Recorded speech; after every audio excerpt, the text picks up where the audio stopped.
J'ai toujours aimé le train, des petits. Je les ai appelés le chouchou. Près de la gare, on allait voir les trains à vapeur à l'époque qui passaient. Un jour, mon parrain m'a proposé de m'acheter un train.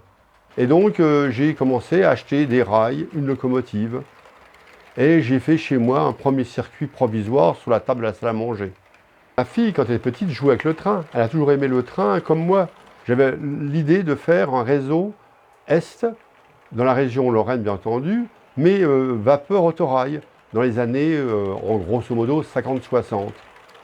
Faisant partie d'un club, j'ai réussi à obtenir des informations pour commencer à faire un réseau. Et j'ai fait ce réseau qui était beaucoup plus simpliste au début.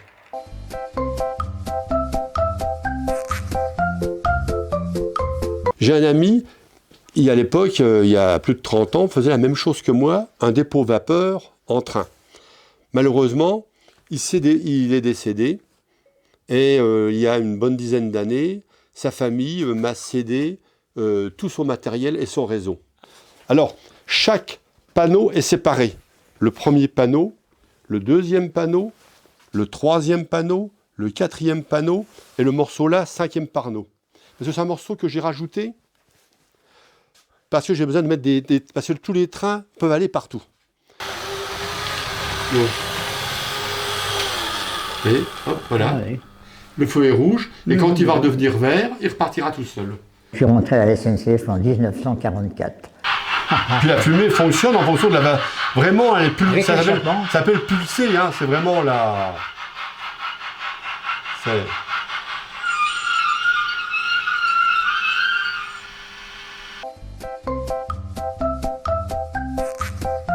Financièrement, c'est comme toute passion, ça coûte un petit peu de sous. Puis j'ai aussi mon ami qui est malheureusement décédé, où j'ai récupéré tout son matériel. Donc aujourd'hui, j'ai même plein de choses, même trop de choses. Donc si j'achète, c'est des petites bricoles, un petit wagon sympathique, j'aime bien, ou un petit accessoire que je n'avais pas. Je pense que ça doit faire 10 € tout ça. C'est ça. Donc, voilà. Voilà. Vous faut un sachet?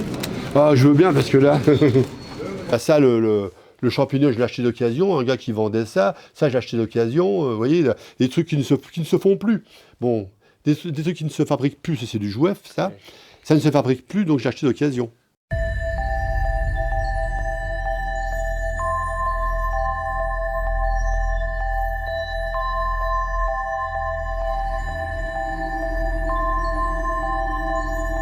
Comme les gros trains étaient tenus que par des hommes, aucune femme était dans une locomotive à vapeur, ça n'a jamais existé.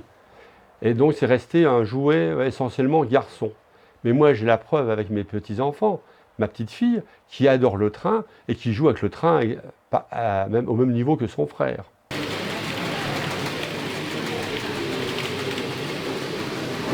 J'avais fait donc avec mon train, qui était la moitié de ce qui est là aujourd'hui, 2 expositions en 85 et 87. Et je ne recommencerai plus l'opération. Parce que c'est très compliqué. Démonter, remettre en carton, ranger tout, réinstaller. On abîme des choses inévitablement. Et mon train n'était pas prévu pour être démonté. Démonté facilement, je veux dire. Les gens qui font des expositions, ils sont plusieurs, hein, même beaucoup sur les associations. Moi, je suis tout seul.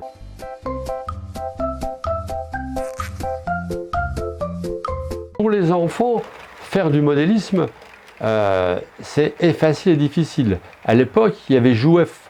N'oublions pas déjà, pour commencer, le train était en haut. Donc, c'était le gros train comme Jep, Hornby, qui faisait du train comme ça. Le haut, c'est du 43e. Et c'est Märklin, le premier, qui a eu l'idée de faire un train plus petit, pour que ça soit moins cher, bien entendu. Et il l'a appelé HO, de l'allemand, halbe haut, moitié de haut.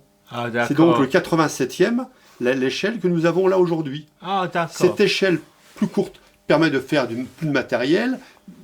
Et Jouef a été un précurseur dans ce genre de domaine en France. Mais Jouef était essentiellement un train jouet. Mais son intérêt, car un train jouet comme Jouef a fait, m'a permis, moi, quand j'étais jeune, de pouvoir jouer avec sans rien casser. Petit à petit, Jouef a amélioré, mais c'était toujours resté français. Ah, dans les années 80, Jouef marchait encore. Même, je suis pas, même vers 90 peut-être. Mais est-ce que vous pouvez acheter des choses comme ça Oui. de Chine? Oui, malheureusement, Jouef a été revendu aux Chinois.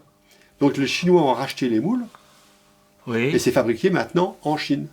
Mais les choses que vous achetez chez Ombe sont fabriquées en Chine?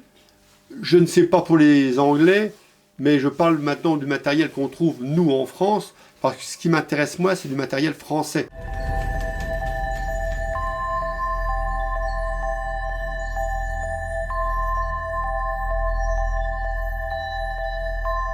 Donc là, il y a le personnage, l'enfant qui joue avec le petit chien, la dame qui est en train d'arroser le jardin.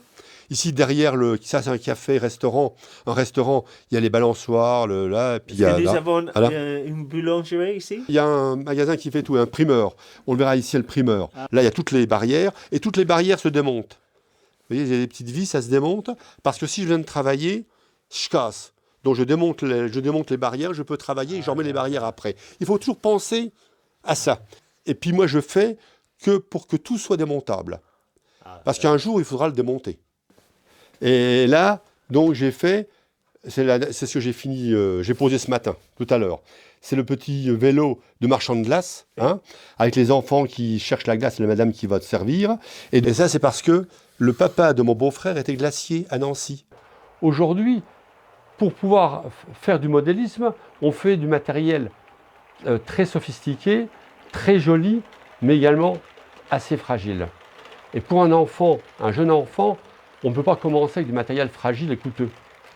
Pour faire un réseau de train, quelles compétences faut-il avoir? Il faut aimer déjà, c'est important.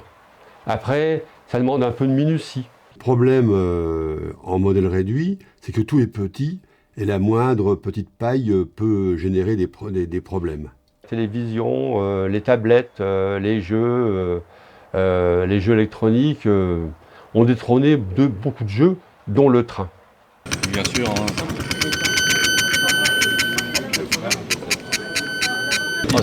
C'est bien, c'est super. Bon, Le seul truc qui est motorisé, c'est le... Non, là, je vais vous montrer le petit moteur pour la vider.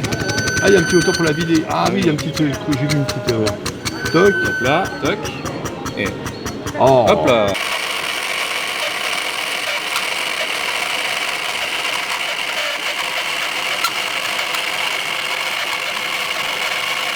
Ma plus grande joie, c'est quand des gens viennent voir mon train et qui s'émerveillent. Et ça, pour moi, c'est un très beau cadeau.